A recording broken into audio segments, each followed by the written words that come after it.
Once again, we welcome you to the Divine Connection.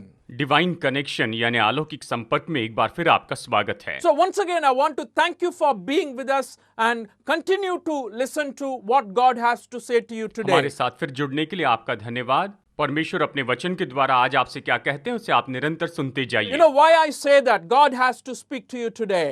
मैं ये क्यों कह रहा हूँ कि परमेश्वर आपको जो बताना चाहते हैं उसे आप गौर से सुनिए। Because we are all about connecting with God, divine यानी connection. हम तो परमेश्वर के साथ में जुड़ने यानी ईश्वरीय संपर्क के बारे में चर्चा कर रहे And हैं। if you ask me, can I connect with God, or generally can human beings connect with God? Yes. अगर आप मुझसे पूछे क्या मैं या मनुष्य परमेश्वर के साथ में जुड़ सकते हैं तो इसका जवाब है हाँ, You can. आप जुड़ सकते हैं। I can. मैं जुड़ सकता हूँ Simply because we are created that way. बस इसीलिए क्योंकि हम इसी तरह से बनाए गए हैं। We can connect very well because we have His image in us. हम उससे अच्छे से जुड़ सकते हैं क्योंकि उसका स्वरूप हमारे अंदर में है। Also, we can connect well because God is interested in connecting with you. साथ ही हम उसके साथ में अच्छे से जुड़ सकते हैं क्योंकि परमेश्वर आपके साथ में जुड़ने में दिलचस्पी लेते हैं। Because He made us like Him, He is interested in connecting with us. उसने हमें अपने जैसे बनाया है इसलिए वो पसंद करते हैं कि हम उसके साथ में जुड़ जाएं। And He loves us. और वो हमसे बहुत ज्यादा प्रेम करते हैं। And above more than one thing, above that, there is one more thing. That is, we have an instinct to connect with God. और इन सब बातों से बढ़कर एक और बात है कि परमेश्वर के साथ जुड़ने की हम में प्रेरणा होती है। So that's why, as a brief introduction to this program, I want to tell you, divine connection is very, very important in your life for a change, for a better change, so that you can live well, you can live better. तो सरल शब्दों में मैं आपसे बताना चाहता हूं कि ईश्वरीय संपर्क आपके जीवन के लिए बहुत ही महत्वपूर्ण है ताकि आप अच्छे से जिएं और आप बेहतर जीवन जिएं। In the last program, we saw a little bit about women in the Bible and their role in the faith.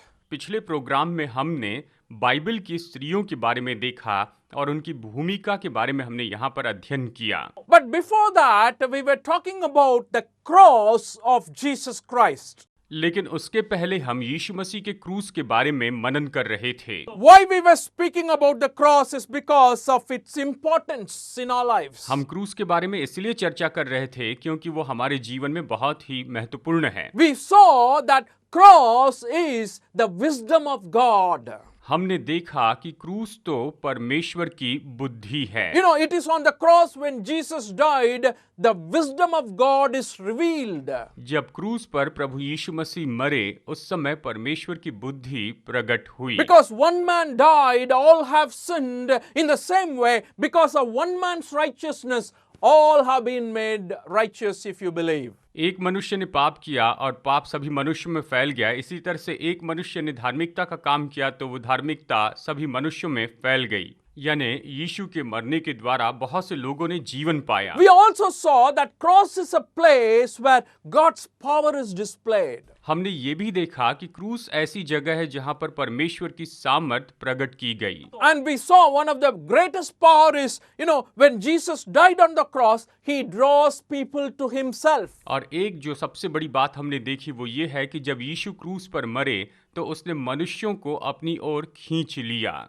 There is nothing much attractive as far as the cross is concerned. जहाँ तक कि क्रूस की बात थी उसमें ऐसी कोई भी आकर्षण की बात नहीं थी, उसमें आकर्षित करने वाली कोई बात But नहीं when थी। people see the cross and what is happening on the cross, they cannot but respond in one way or the other. There is a change in the person's life.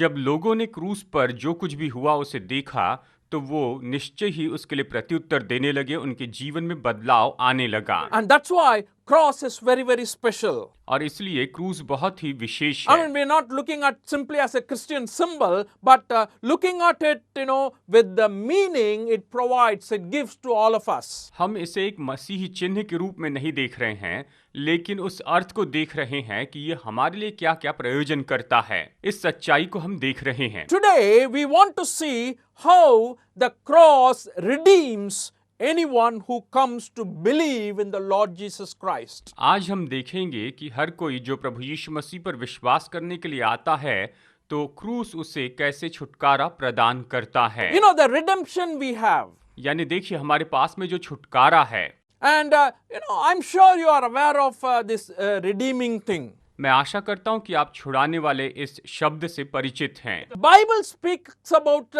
redemption in different ways. लेकिन Bible जो है अलग तरह से छुटकारे के बारे में बताती है। You know, on the cross, Jesus Christ did that for us. देखिए क्रूस पर प्रभु यीशु मसीह ने यह हमारे लिए किया है। He redeemed us from so many things, उसने हमें बहुत सी चीजों से छुड़ाया है, छुटकारा प्रदान किया है, particularly sin खास करके पाप से and the effects of और sin. पाप के परिणामों से उसने हमें छुड़ाया है। And today people are struggling with it, and I tell you, cross of Jesus Christ is the only option God had provided in His wisdom so that you and I can be redeemed. आज बहुत से लोग इसकी कश्मकश में पड़े हुए हैं, लेकिन प्रभु यीशु का क्रूस ही है जो परमेश्वर ने हमें दिया है, जिसके द्वारा हम अपने जीवन में पाप से छुटकारा प्राप्त कर You know, सकें। the idea you find in the Old Testament itself in so many ways. आप पुराने नियम में ही ये विचार कई तरीकों से देख सकते हैं। You know, in the book of Exodus, Bible says God redeemed the people of Israel from out of Egypt and to take them into the land of Canaan. निर्गमन की किताब में हम देखते हैं कि परमेश्वर ने इसराइलियों को मिस्र में से छुड़ाया, परमेश्वर ने उन्हें वहां से निकाला ताकि उन्हें कनान देश में ले जा सके। It was not easy for God, or it was not easy for His people. ये न तो परमेश्वर के लिए आसान था और ना ही ये परमेश्वर के लोगों के लिए आसान था। You know, the Israelites have gone through a lot of struggles in the process of this redemption. आप जानते हैं इस छुटकारे की क्रिया में से होकर जाते समय इसराइली बहुत सी मुश्किलों में से So होकर गए। after doing that, in the book of Exodus chapter 20, God says, I am the Lord who brought you out of Egypt from the land of slavery. और फिर निर्गमन अध्याय 20 में परमेश्वर कहते हैं कि मैं ही तुम्हारा परमेश्वर हूँ जिसने तुम्हें मिस्र से निकाला है, मैंने तुम्हें मिस्र की गुलामी से छुटकारा दिया है। Therefore you shall have no other gods before me. और इसीलिए मेरे सिवा तुम्हारे पास और कोई ईश्वर ना And हो। that is a kind of redemption, you know. He redeems them and He wants them to own Him. और इसीलिए वो उन्हें छुटकारा देते हैं और उनके स्वामी होना चाहते हैं, उनके स्वामी होना चाहते And हैं। also, one other idea found in the book of Exodus about redemption is, you know, the firstborn of all Israelites. और छुटकारे की एक और विचारधारा हम निर्गमन में पाते हैं, वो है इस्राएलियों का पहलोठा, यानी उनके परिवार में जो सबसे पहले You जन्मा know, है। the Israelites were spared from the killing of the firstborn plague, which is the 10th plague or the final plague that happened in the redemption process. इस छुटकारे की क्रिया में जो 10वीं मरी थी, जिस मरी में सारे पहलोठे मरे थे, उससे इसराइली बचाए And गए। all the Egyptians and their firstborns were completely wiped out, destroyed, but God spared the people of Israel and their firstborn. जबकि सारे मिस्रियों के परिवार में जितने भी पहलोठे थे, उन सबको परमेश्वर ने मार दिया, लेकिन इसराइलियों के पहलोठे जीवित रहे। But then the important thing to realize is God says after that, all the firstborn is mine. और एक महत्वपूर्ण बात है जो हमें यहाँ पर देखनी, परमेश्वर ने कहा कि तुम्हारे सारे पहलोठे मेरे हैं। And you can redeem if you want. और अगर तुम चाहे तो उसे छुड़ा सकते हो। And in the book of Exodus chapter 13 verses 12 to 13 he says, you are to give over to the Lord the first offspring of every womb. All the firstborn males of your livestock belongs to the Lord. Listen carefully to the 13th verse. Redeem with the lamb every firstborn donkey, but if you do not redeem it, break its neck. Redeem every firstborn among your sons. निर्गमन अध्याय 13 वचन 12 और 13। तब तुम में से जितने अपनी अपनी माँ के जेठे हो और तुम्हारे पशुओं में से जो ऐसे हो, उनको भी यहोवा के लिए अर्पण करना। सब नर बच्चे तो यहोवा के हैं, और गधी के हर एक पहलौठे के बदले मेमना देकर उसको छुड़ा लेना, और यदि तुम उसे छुड़ाना न चाहो तो उसका गला तोड़ देना, पर अपने सब पहलौठे पुत्रों को बदला देकर छुड़ा लेना। And it's like, you know, firstborn is mine, you bring it to me and you pay a redemptive price and then you take it back. यानी पहलोठा तो मेरा है, तुम उसे मेरे पास में लेकर आओ और फिर उसके छुटकारे के लिए दाम चुकाओ और तुम उसे वापस ले लो, यानी उसके लिए छुटकारा लाकर तुम उसे छुड़ा लो। So the idea of paying a price for redemption is very much there in the Old Testament also. यानी पुराने नियम में इस तरह से छुटकारा देने का जो विचार है वो पाया And जाता है। above all, you know, the wonderful thing in the Old Testament that I find is the celebration of a particular year. It is called as Jubilee year. पुराने नियम में एक और बात मैंने पाई है, वो है किसी खास साल के उत्सव के बारे में, यानी वो तो योबेल वर्ष है, जुबली In the वर्ष। book of Leviticus 25th chapter, you find that. लय व्यवस्था अध्याय 25 में आप इसके बारे में पढ़ सकते You know, the हैं। speciality of this Jubilee year is, you know, all the things that you have bondaged, all the things that you have given to them as a deposit must be released on the Jubilee year, regardless of what is happening. योबेल या jubilee वर्ष का अर्थ ये था कि जो कुछ भी आपने गिरवी रखा है, जो कुछ भी आपने दिया है, चाहे कुछ भी हो, उस साल वो सब कुछ स्वतंत्र हो जाएगा, वो सब कुछ छुड़ा दिया जाएगा। So, because you became poor and you've given your land to somebody else, that has to be returned back in the Jubilee year. यानी आपने अपनी जमीन किसी को दे दी और इसके कारण आप गरीब हो गए हैं, तो योबेल वर्ष में वो जमीन आपको वापस मिल Slaves जाती। need to be released in the Jubilee year. योबेल वर्ष में गुलामों को स्वतंत्र किया जाता था। And that is a kind of a year. I think that year must have been a celebration for all the Israelites, you know, particularly those who have given their lands and money and whatever it is. इस्राएलियों के लिए ये तो बड़े उत्सव का साल होता था, खास करके उन लोगों के लिए जिन्होंने अपनी जमीन या अपना गहना वहां पर दे दिया हो। You know, redemption brings joy. छुटकारा आनंद लेकर आता है। And the idea of redemption and the cross of Jesus Christ are inseparable. और छुटकारे की विचारधारा और यीशु मसीह का क्रूस हम एक दूसरे से अलग नहीं कर सकते हैं। However, if you need to understand the idea of redemption, you need to understand about from whom we are redeemed and how we are redeemed. अगर आप छुटकारे की विचारधारा को समझना चाहते हैं तो आपको समझना होगा कि हम किससे छुड़ाए गए हैं और किसके लिए छुड़ाए गए हैं। Also, why we need to be redeemed. और ये भी कि हमें छुटकारा पाने की जरूरत क्या थी।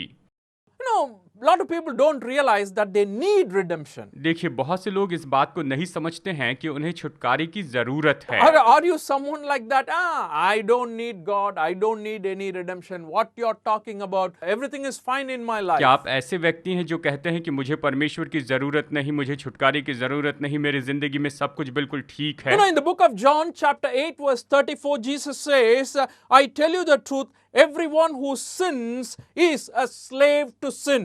यूहन्ना अध्याय 8 वचन 34 में स्वयं यीशु ने यहाँ पर कहा है, मैं तुमसे कहता हूँ जो पाप करता है वो पाप का गुलाम है। Isn't it interesting? If you say, I'm not a slave to anyone, I don't need any redemption, Bible says very clearly, if you sin, then you are a slave to sin. क्या ये कहना सही है कि मुझे छुटकारे की जरूरत नहीं क्योंकि मैं किसी का गुलाम नहीं हूँ? लेकिन बाइबल कहती है कि जो पाप करता है वो पाप का So गुलाम the है। first idea I want to bring out is redemption from sin is necessary for all people.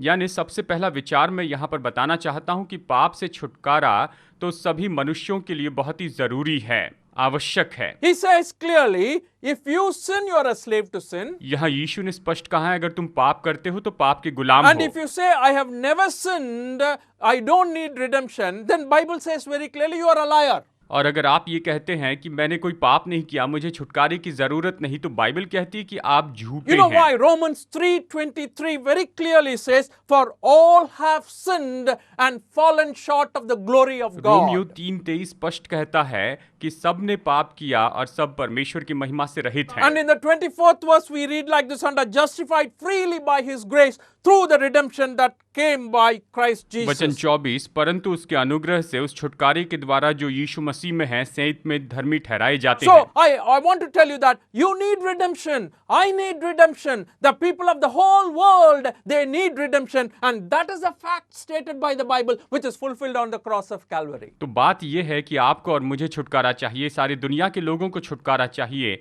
ये सच्चाई बाइबल में लिखी गई थी जो क्रूस पर पूरी हुई। Nobody can honestly say, I have never sinned. कोई ये नहीं कह सकता है कि मैंने कभी कोई पाप नहीं किया है। Like I told you, if you claim like that, Bible says you are a a liar. जैसे मैंने बताया, अगर आप ये दावा करते हैं तो बाइबल कहती है कि आप झूठे हैं। First John chapter 1 verse 8, it says like this: if we claim to be without sin, we deceive ourselves and the truth is not in us. पहला यूहन्ना 1:8 कहता है, यदि हम कहें कि हम में कुछ भी पाप नहीं तो अपने आप को धोखा देते हैं और हम में सत्य नहीं। So you can't say that I don't have sin. Bible says, puts all of us into one category. All have sinned. इसीलिए आप ये नहीं कह सकते हैं कि मैंने कोई पाप नहीं किया है। बाइबल हमें एक ही कैटेगरी में रखती है और कहती है कि सब ने पाप किया है। My dear friends, if you really are looking for the redemption that Jesus Christ can offer to you, first thing you need to realize is, I need it. I am a sinner and I need redemption from my sin. अगर आप सच में वो छुटकारा पाना चाहते हैं जो यीशु मसीह आपको देना चाहते हैं, तो सबसे पहले आपको जानना है कि मुझे इसकी ज़रूरत है, मैं पापी हूँ और मुझे पापों से छुटकारा पाने की ज़रूरत है। And as I continue, I want to tell you that the redemption transaction or, the transaction for redemption occurred between God and Jesus Christ on the cross of Calvary. और जैसे हम आगे देखते हैं तो ये जो छुटकारे की जो लेन देन हुई वो तो कलवरी के क्रूस पर परमेश्वर और यीशु मसीह के बीच में हुई, उन दोनों के बीच हुई। Jesus Christ came into this world so you and I can be redeemed from sin. There is no other major purpose for his coming into this world. प्रभु यीशु मसीह इस संसार में इसीलिए आए कि हमें पापों से छुटकारा दे। In the Gospel of Mark chapter 10 verse 45 says, for even the Son of Man did not come to be served, but to serve, and the final statement is important, and to give his life as a ransom for many. मरकुस 10:45 कहता है, क्योंकि मनुष्य का पुत्र इसलिए नहीं आया कि उसकी सेवा टहल की जाए, पर इसलिए आया कि आप सेवा टहल करें और बहुतों की छुड़ौती के लिए अपना प्राण दे। It says beautifully and clearly that he came into this world to give his life as a ransom for many. ये बहुत ही सुंदर तरीके से बताता है कि वो इसलिए आया कि बहुत से लोगों के छुटकारे के लिए अपना प्राण दे। The ransom, who did he give it to? ये जो छुड़ौती है उसने किसे दी? Did he give it to the devil who possessed all of us? क्या उसने इस छुड़ौती की कीमत शैतान को दी जो हमारा मालिक हो गया था? No. Bible very clearly says, that the price was paid to God because of God's holiness, God's justice. It demanded that a sinless blood has to be shed so that the forgiveness can be obtained. नहीं, Bible स्पष्ट रूप में बताती है कि प्रभु यीशु मसीह ने ये कीमत परमेश्वर को चुकाई, क्योंकि परमेश्वर की मांग थी कि निर्दोष लहू बहाया जाए ताकि पापों की क्षमा की जा सके, और इसीलिए प्रभु यीशु मसीह ने अपना लहू बहाया। God is a wrathful God. When he saw the sin, or when he saw what is happening among mankind, he needed a sacrifice to be done or paid. परमेश्वर क्रोधित परमेश्वर थे। जब उसने मनुष्य जाति में ये सब कुछ होते हुए देखा तो जरूरी था कि उसके लिए एक बलिदान चढ़ाया जाए। God's justice is fulfilled there. वहां पर परमेश्वर का न्याय पूरा हो गया। God's holiness is maintained there. परमेश्वर की पवित्रता वहां पर बनाई गई। So sin has to be atoned for as prescribed by God, and that is why Jesus had to die on the cross. और इसीलिए पाप के लिए प्रायश्चित करना जरूरी था और प्रभु यीशु मसीह क्रूस पर बलिदान हुए। Bible says very clearly, the soul that sins shall die. Bible कहती है कि जो पाप करता है वो मरेगा।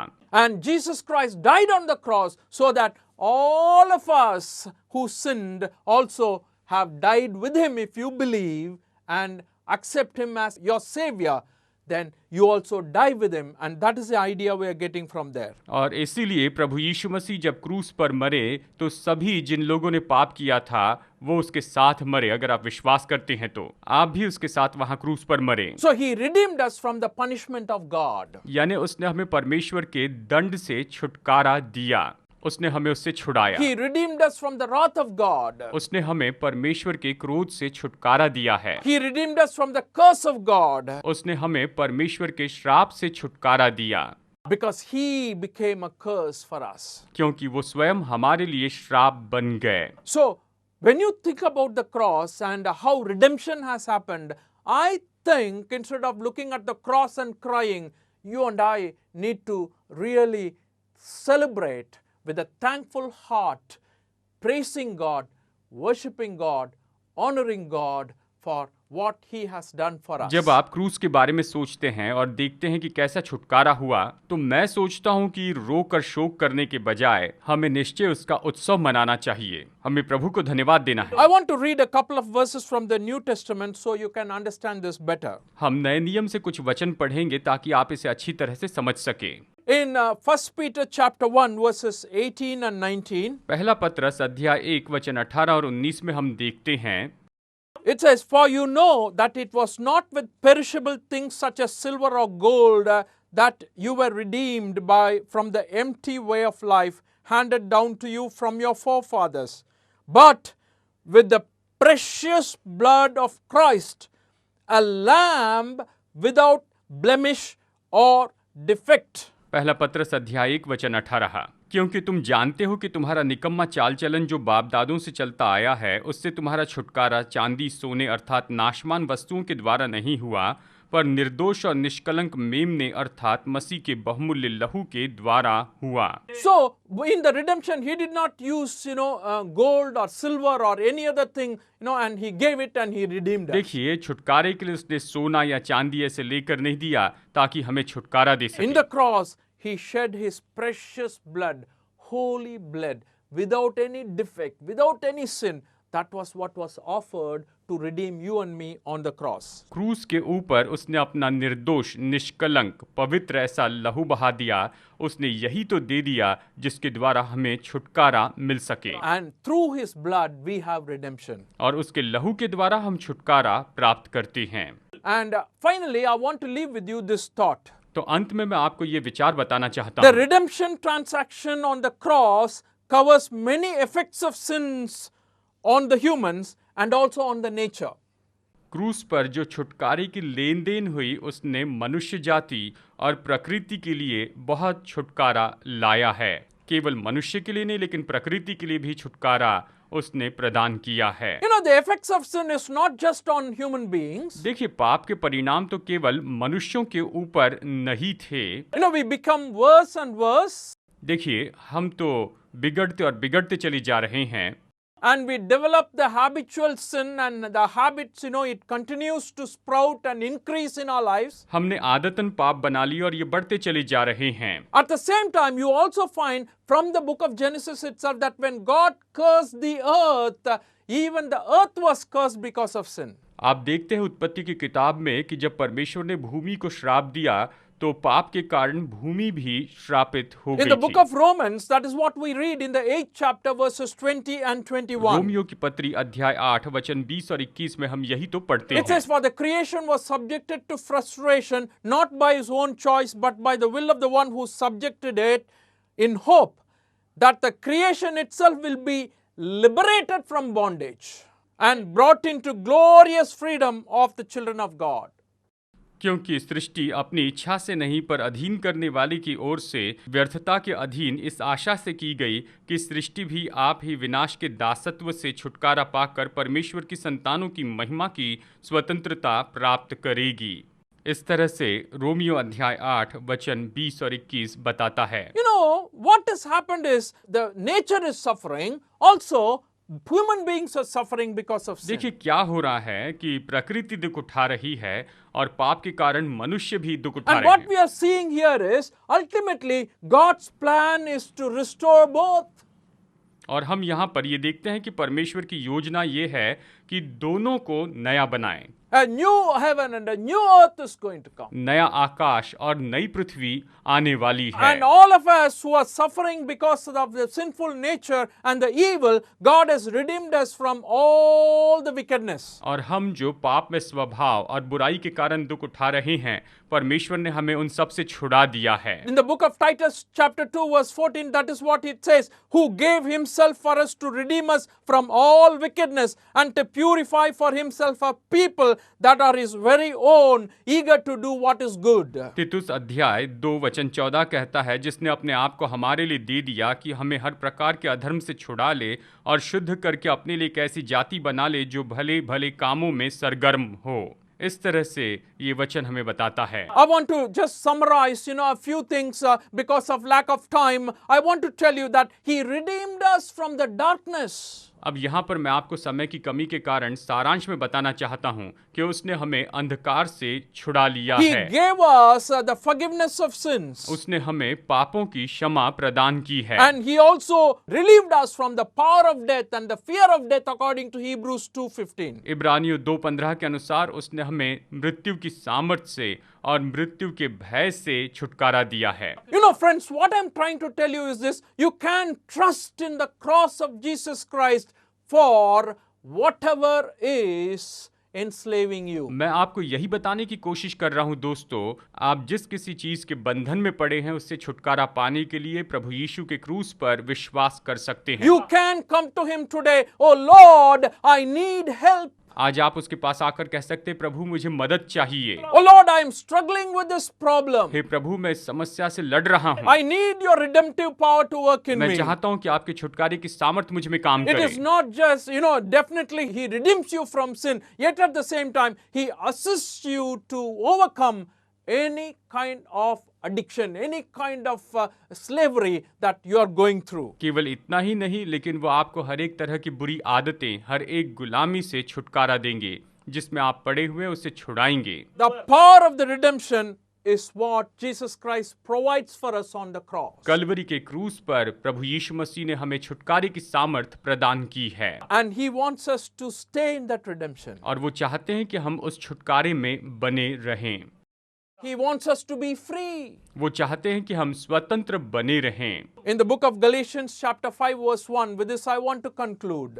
गलातियों अध्याय 5 वचन 1 के द्वारा मैं संदेश It says, खत्म it is करूंगा। for freedom that Christ has set us free. Stand firm then and do not let yourselves be burdened again by a yoke of slavery. मसीह ने स्वतंत्रता के लिए हमें स्वतंत्र किया है, अतः इसी में स्थिर रहो और दासत्व के जुए में फिर से न जुटो, ये कहता है। And that is what the Bible very clearly says. You need to stand firm in the freedom He has already given you because He died on the cross of Calvary. Bible यही तो कहती है कि उसने आपको जो स्वतंत्रता दी है, छुटकारा दिया है, उसमें डट के खड़े रहें, क्योंकि उसने कलवरी के क्रूस पर आपके लिए अपनी जान दे And the. I want to tell you, if you trust this Jesus Christ and commit your lives to Him today, मैं आपसे कहता हूं कि अगर आप प्रभु यीशु मसीह पर विश्वास करते हैं, अपना जीवन उसे सौंपते हैं, whatever is troubling you, तो आपको जो भी चीज परेशान कर रही है, whatever is enslaving you today, जो कुछ भी आपको गुलामी की आदत में रखती है, if you're fighting against something, अगर आप उसके विरुद्ध में लड़ते जा रहे हैं,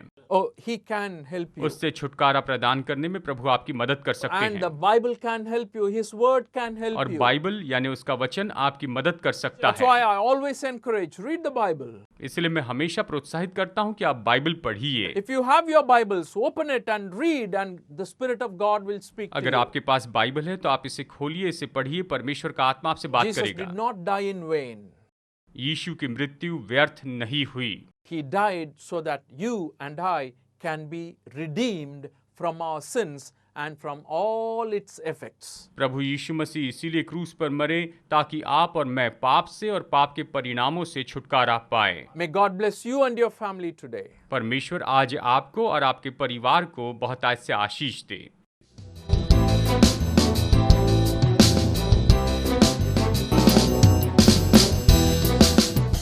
Study the Word of God in a private and personal way through our online study website. Contact number